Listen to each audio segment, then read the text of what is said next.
do you miss the time when you were like learning chess and starting to improve, and you could do crazy openings like the Wayward Queen on the Scholar's Mate and things like that, and trying to just stun your opponent in the first few moves?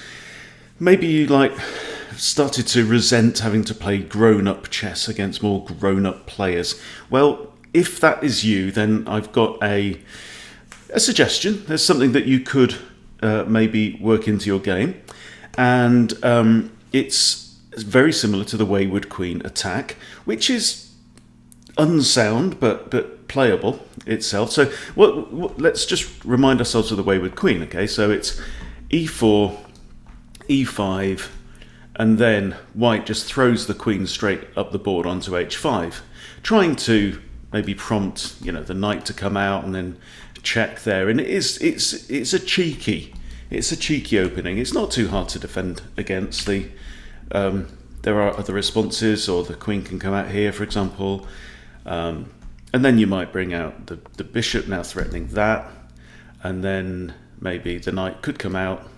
Oh no, checkmate. So it's all good fun. Back to a time when chess was maybe a bit more exciting in certain ways and a bit less grown up. But anyway, so what I'd like to show you is a line in the Vienna game, because I've been playing the Vienna a lot recently. So and you actually get to pull out your Wayward Queen. So the Vienna game is e4, e5, like we've just played, and then knight to c3. Now, if you get knight to f6, this is the Falkbeer variation, you can play f4, and this is the Vienna Gambit, hoping that your opponent will capture, and then you get to send the knight all the way back home, and lots and lots of fun. I've done a few videos on this. Now, another alternative that you'll see quite a lot, I'll change the thing to my games. I'm playing as white here. So knight to f6 is actually the number one most common reply. Number two is knight to c6. But the third one, which I have faced 16 times, is this, bishop to c5. And now look at the win rate for white on that. So I've got 50%. So 4 games won, 4 games lost with bishop to c4. Right? Knight to f3, I've won 2 out of 2. But the one that I'd like to show you is the sneaky and aggressive queen to h5. Right? Queen to h5. The return of the Wayward Queen. Here she comes. Right? And this is very similar to the Wayward Queen attack. The difference is, of course, that we have a knight here and a bishop out on c5. So I'm threatening, for example, to take the queen. So take this pawn here. So say, for example, black makes a normal opening blunder, then you can literally capture the pawn, and that's going to force the bishop to go back here, and you've got a bit of a head start in the game. So anyway, I've lined up 4 games. So I would like just to take you through and show you. These are 4 games that I've won, all different ratings. So yeah, let me give you a taste of how this opening may work, and if you want to pull it out, then this is actually the appropriate response to this opening. This is. I'm not suggesting anything crazy and funky here. That it's a perfectly valid line. Okay, so let me take you through these games just in random order. We'll move fairly quickly just to give you a feel, and you may get a sense of, is this something that you want to play yourself? Okay, so here we go. First game. My opponent's rated 1352. Okay, e4, e5, knight comes out and bishop there, and now queen to h5. Okay, this is our starting position for the Viennese Wayward Queen. And in this game, my opponent plays a sensible d6. Okay, but now look, the bishop comes out like it does with the Wayward Queen attack, and now we are threatening queen takes f7 checkmate. Forcing move. My opponent's going to have to do something. Okay, queen to here, and now you see the value, I think, of this knight, right? This beautiful knight is one of the reasons why I really like the Vienna game, is that the knight so often gets to come to one of his favourite squares, which is d5.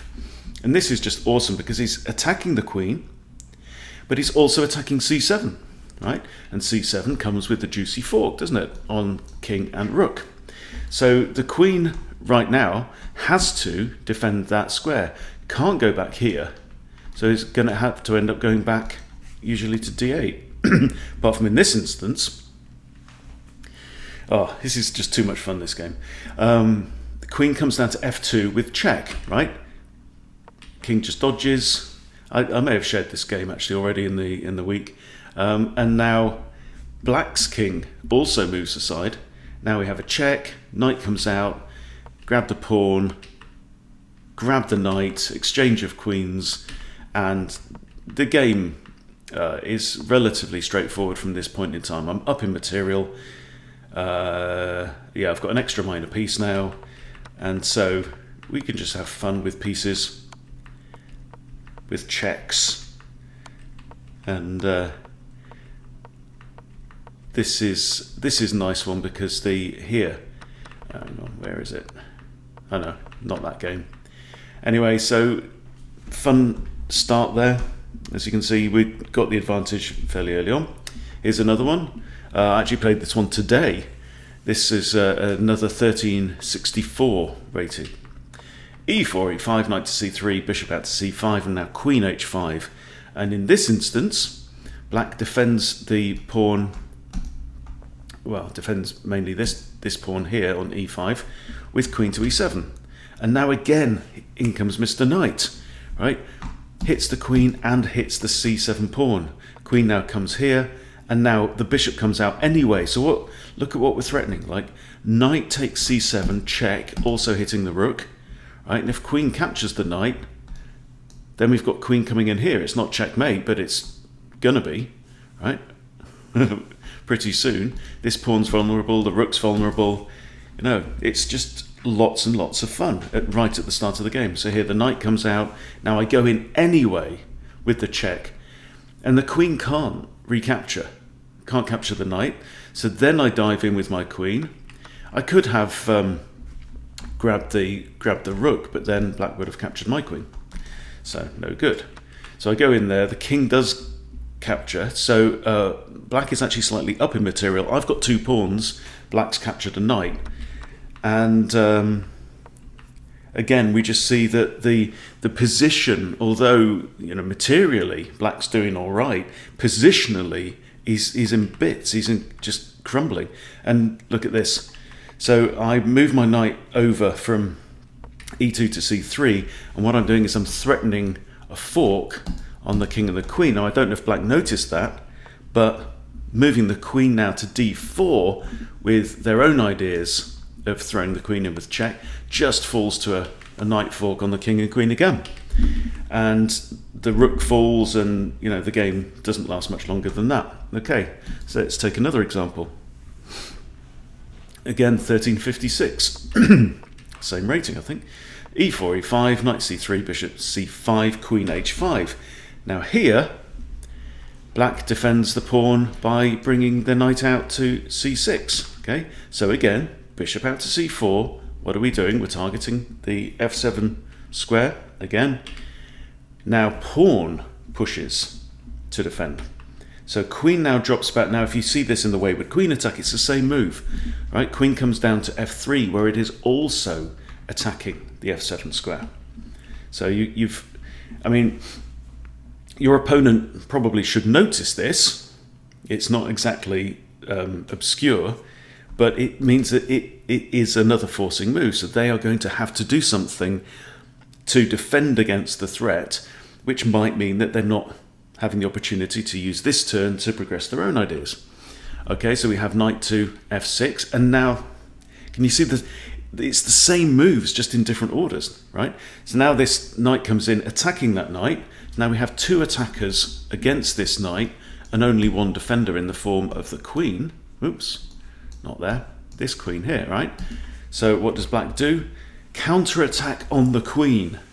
Fun and games. Okay, and so I just grab the knight, and if queen takes,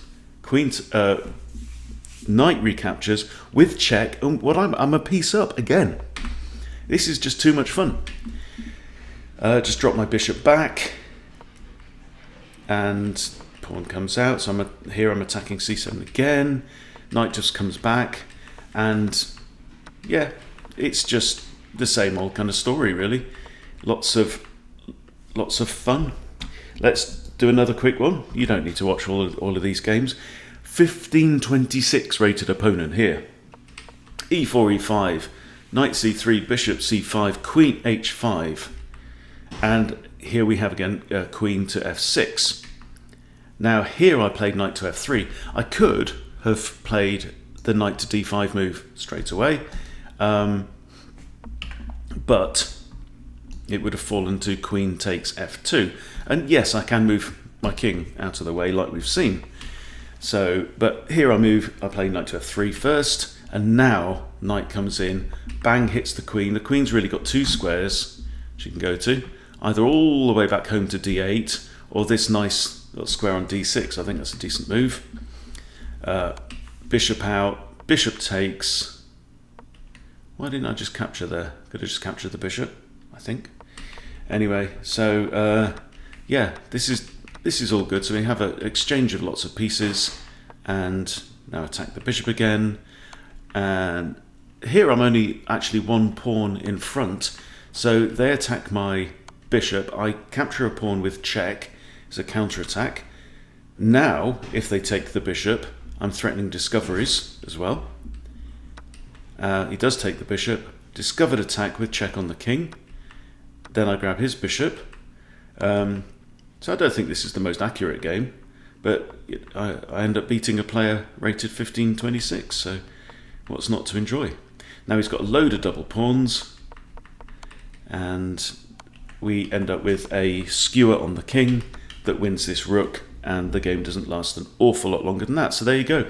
If you're looking for an opportunity to play some aggressive and wild chess, then from the Vienna you will see this opportunity quite often. Like we say, in my games, bishop c5 is the third most played option, with 16 that I've seen 16 times with a good result, and most importantly having an awful lot of fun in the process. So there you go. Try out the Viennese Wayward Queen. Let me know how you get on. Thank you for watching. Please subscribe to Chess Bootcamp if you haven't already subscribed. See you soon.